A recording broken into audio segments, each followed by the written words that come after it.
사도행전 16장 6절에서 10절의 말씀을 같이 교독하겠습니다. 성령이 아시아에서 말씀을 전하지 못하게 하시거늘 그들이 부르기아와 갈라디아 땅으로 다녀가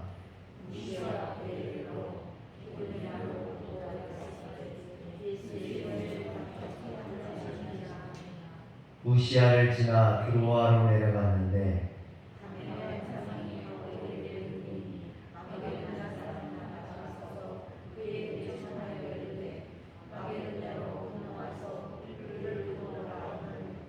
바울이 그 환상을 보았을 때 우리가 곧 마게도냐로 떠나기를 힘쓰니 이는 하나님이 저 사람들에게 복음을 전하라고 우리를 부르신 줄로 인정함이로라. 아멘. 할렐루야. 오늘도 하나님의 말씀에 우리 성도님들이 큰 은혜 받으시길 주의 이름으로 축원합니다. 하나님은 말씀이십니다. 요한복음 1장 1절에 보면 태초에 말씀이 계시니라. 이 말씀이 하나님과 함께 계셨으니 이 말씀은 곧 하나님이시니라 했습니다. 천지를 창조하신 하나님께서 당신의 말씀을 우리에게 주신 것이죠. 즉 이것이 쉽게 말하면 하나님께서 우리에게 말하고 계시다라는 겁니다. 그런데 여러분, 사람이 사람하고 말할 때도 여러분 이 사람과 사람이 말하는데도 쉽지 않을 때가 많아요. 특별히 말이 통하지 않는 사람, 말귀를 도무지 알아듣지 못하는 사람, 자기 말만 하는 사람, 계속해서 우기기만 하는 사람, 이런 사람들하고 말하려 하면요 피곤해요. 힘이 들어요. 여러분, 그런데 사람이 사람하고 말하는데도 이렇게 힘든데 전능하신 하나님께서 죄인인 인간들과 말씀을 나누실 때 얼마나 답답하겠습니까? 영이신 하나님이 말씀하시는데 우리 유한하고 인간인, 육체를 가지고 있는 인간이 그 하나님의 말씀을 얼마만큼이나 이해할 수 있겠습니까? 하나님의 뜻을 깨닫지 못하고 계속해서 자기 주장만 하고 고집 부린다면 주님께서 그런 인간과 과연 대화하고 싶으실까요? 여러분, 그런데 그럼에도 불구하고 하나님께서는 우리 인간들을 만나주시고 당신의 말씀을 전하기를, 말씀하시기를 소원하신다라는 거죠. 이것이 하나님의 은혜인 줄 믿습니다. 그런데 더 놀라운 건요, 하나님께서 당신의 말씀을 주시면서 그 말씀을 그냥 주신 게 아니라 그 말씀을 문자로 기록해서 주셨다라는 겁니다. 이 말이라는 것이 시간과 공간의 제약을 받잖아요. 그래서 말하면 그때는 들리지만 조금만 지나면 그 말이라는 것이 사라져버리고 없어진다는 거죠.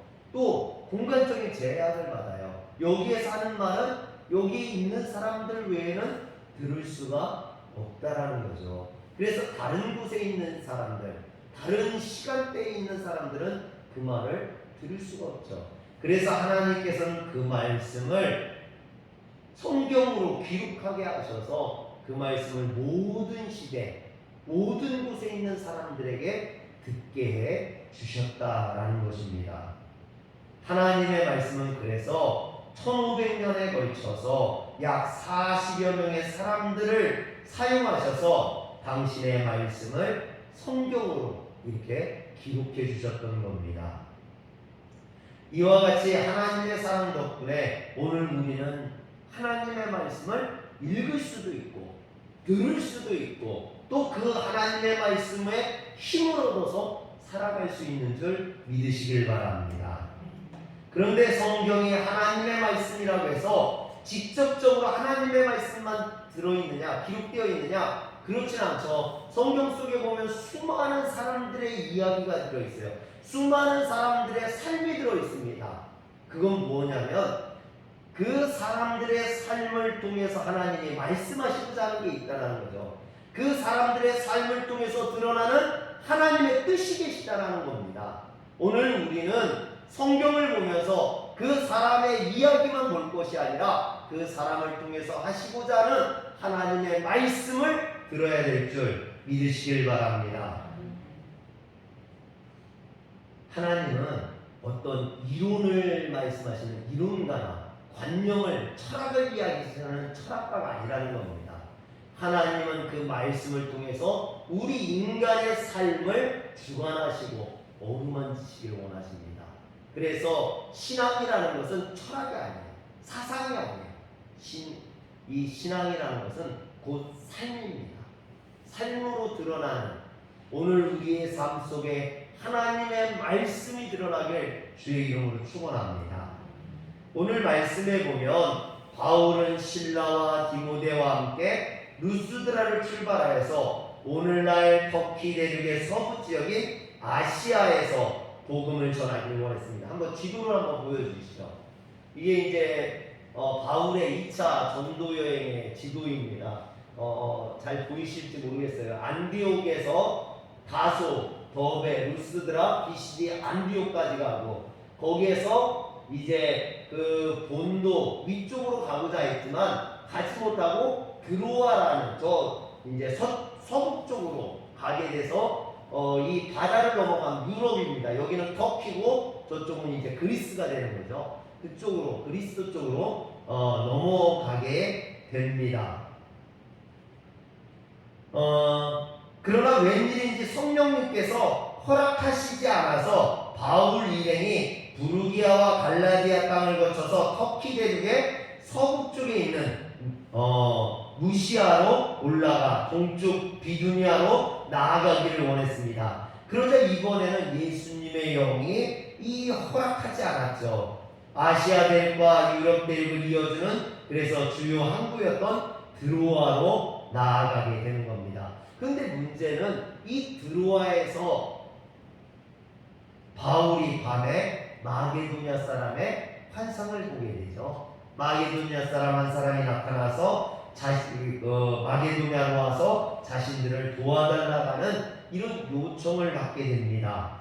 그럼으로 인해서 바울은 이것이 하나님께서 나를 유럽에 복음을 전하러 보내시는 하나님의 뜻으로 생각하고 그가 곧 유럽으로 건너갈 생각을 하죠. 그래서 오늘 말씀 10절에 보면 바울이 그 환상을 보았을 때 우리가 곧 마게도냐로 떠나기를 힘쓰니 이는 하나님이 저 사람들에게 복음을 전하라고 우리를 부르신 줄로 인정함이로라 그랬습니다. 바울이 이 환상이 하나님께서 부르신 줄 깨달았다라는 거죠. 그래서 그 부르신 대로 떠나가기를 원했다라는 겁니다. 근데 중요한 것은 여기에서요, 우리라는 말이에요. 10절에 보면 우리라는 말이 들어있어요. 근데 왜 이 말이 중요하냐면 지금까지 바울이 전도 여행을 다니면서 이 바울 일행을 가르칠 때 그들이 그랬어요. 바울 일행을 그들이 그랬어요. 근데 오늘 말씀 사도행전 16장 10절부터 바울 일행, 전도 여행을 다니고 있는 이 바울 일행을 우리라고 표현을 해요. 차이를 아시겠어요? 그들이라고 하는 3인칭으로 표현했다가 이제부터는 2인칭으로 우리라고 표현을 하고 있다는 거죠. 그런데 이런 변화에 대해서 많은 학자들이 뭐라고 이야기하냐면 그것은 이 드로아에서부터 바울 일행의 이 사도행전을 지은 누가가 여기서부터 동행하게 되었다라고 이야기를 합니다.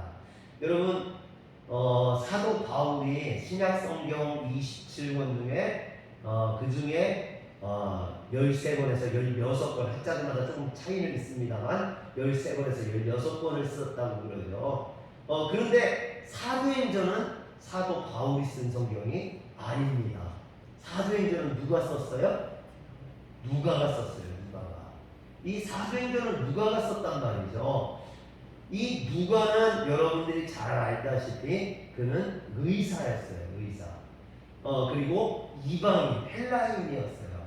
여러분 지금도 의사가 되려면 많은 공부를 해야 되지만 그때 당시에도 의사가 되려면 많은 공부를 해야 되겠죠. 그래서 이 누가는 어떻게 보면 지식인이고 엘리트예요.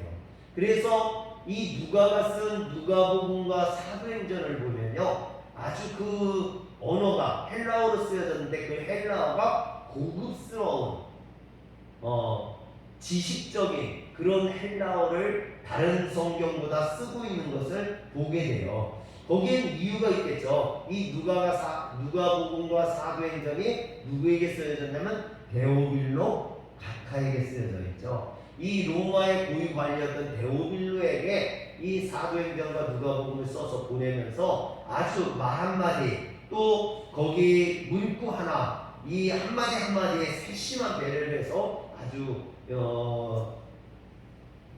우아한 고급스러운 헬라어를 구사한 것을 볼 수 있습니다. 그런데 이런 누가가 사도행전 10장 이 드로아에서 바울 일행과 전격 합류하게 된다는 거죠. 그래서 바울 일행 가운데 누가 자신이 참여하지 않았을 때는 바울 일행을 그들이라고 표현을 했던 거예요. 그런데 사도행전 16장 10절에서 누가가 자신이 참여하고 나서부터는 우리가 되는 거죠. 왜? 그 속에 자기가 들어가 있기 때문에 우리라고 표현을 하는 겁니다. 그렇게 되는 거죠. 이 누가가 그러면은 드로아에서 의사였다라는 이야기가 되잖아요. 드로아에 있는 의사였다라고 볼 수가 있는 거죠. 그렇다면 누가가 어떻게 하다가 바울을 만나게 되고 바울의 전도 여행에 동참하게 되었느냐, 이거에 대해서는 성경이 밝히고 있지 않아요. 그런데 대부분의 학자들이 추측하기로 어떻게 이야기를 하냐면 아마 이 드로아에서 바울이 가지고 있던 지병이 있죠. 뭐 간질이라고도 하고 완질이라고도 하고 뭐 여러 가지라고 이야기하는데, 어쨌든 바울이 하나님 앞에 그렇게 3번씩이나 간절하게 막 목숨을 걸고 기도할 정도로 그렇게 바울을 고통스럽게 했던 그 질병이 이 드로아에서 발작을 된 거죠. 그래서 의사를 찾게 되고 그 의사가 누구예요? 누가를 만난 거예요. 그래서 누가를 만나게 되었고, 누가가 바울을 치료하면서 바울이 오히려 누가를 전도하게 되는, 그래서 누가가 예수님을 영접하게 되었던 거죠.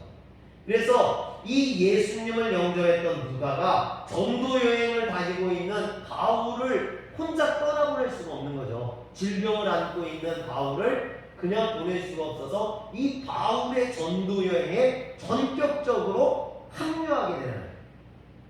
그런데 여러분, 누가가 한번 전도 여행에 바울을 따라가기 시작해서 그가 평생 동안 바울과 함께하게 됩니다.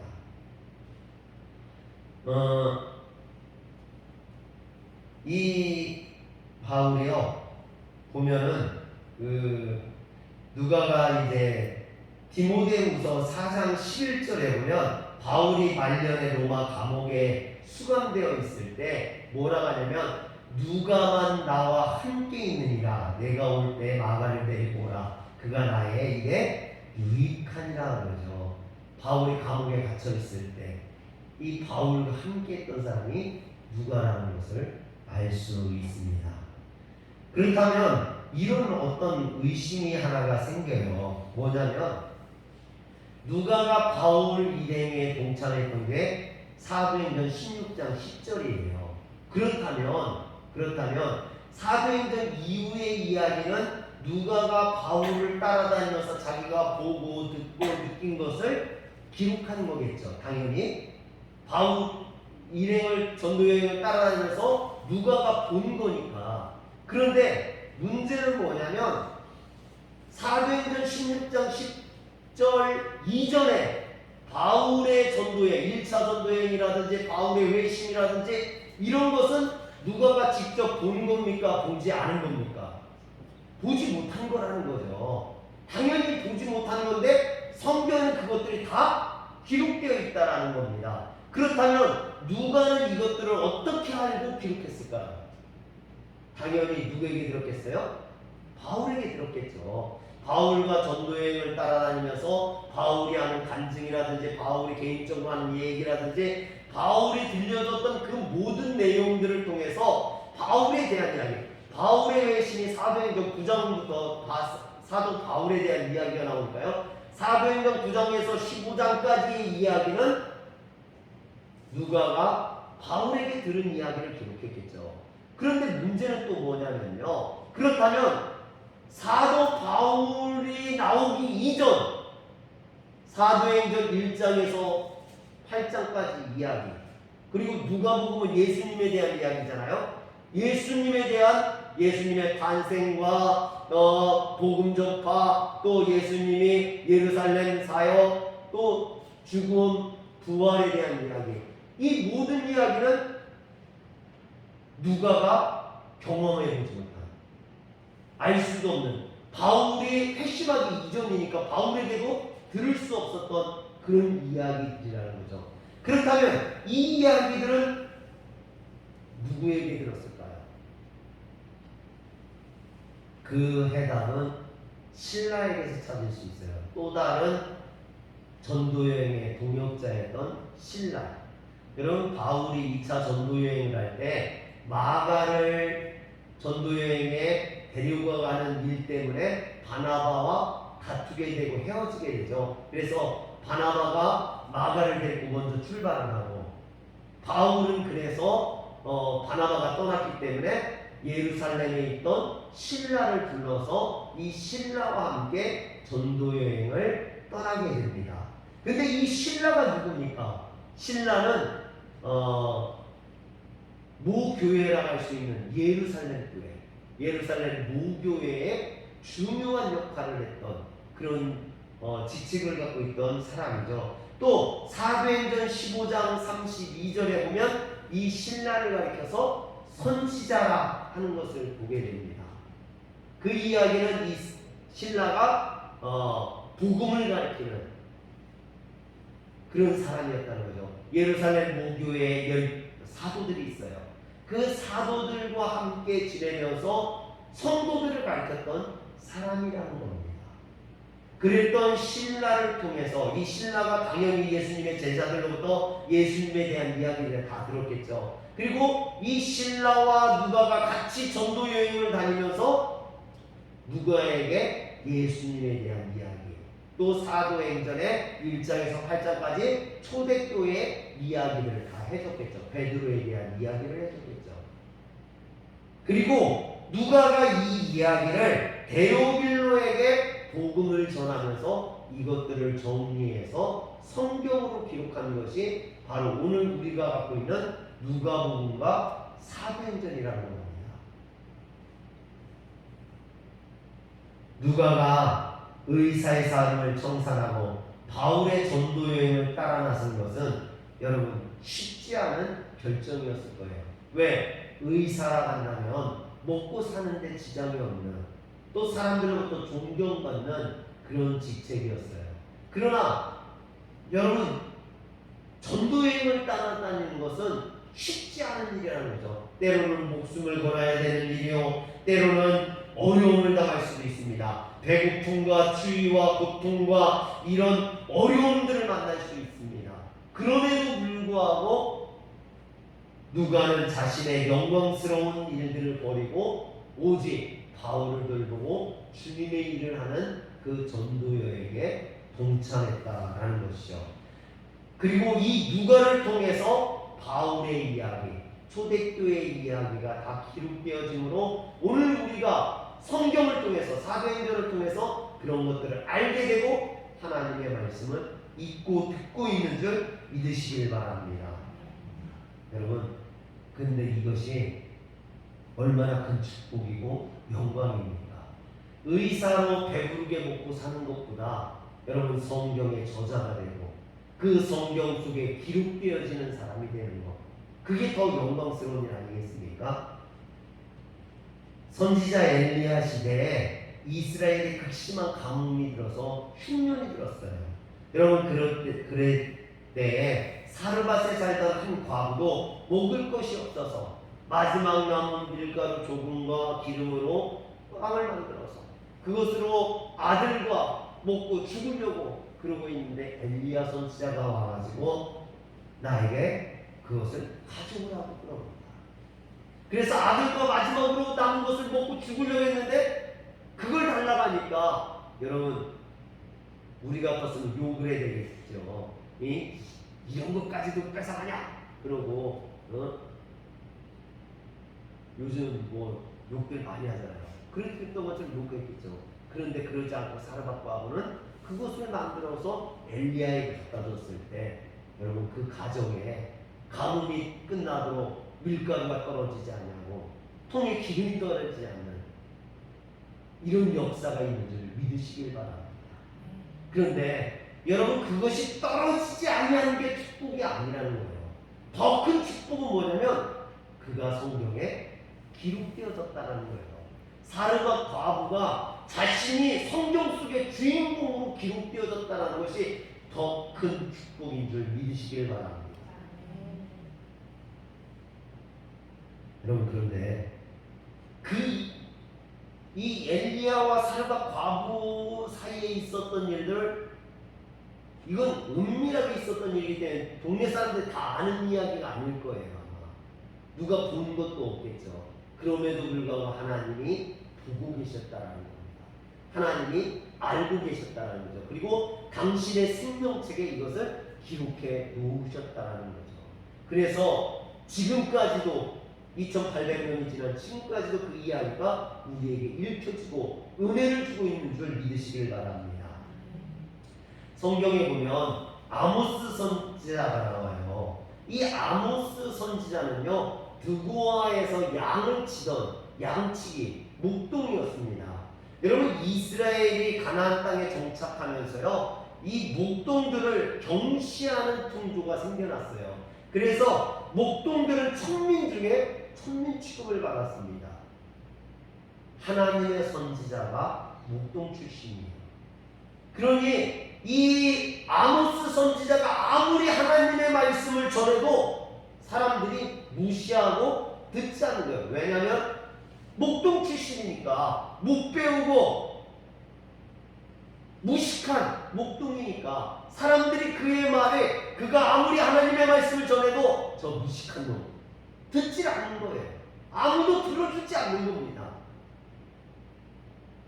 여러분 아모스 선지자가 얼마나 답답했겠습니까?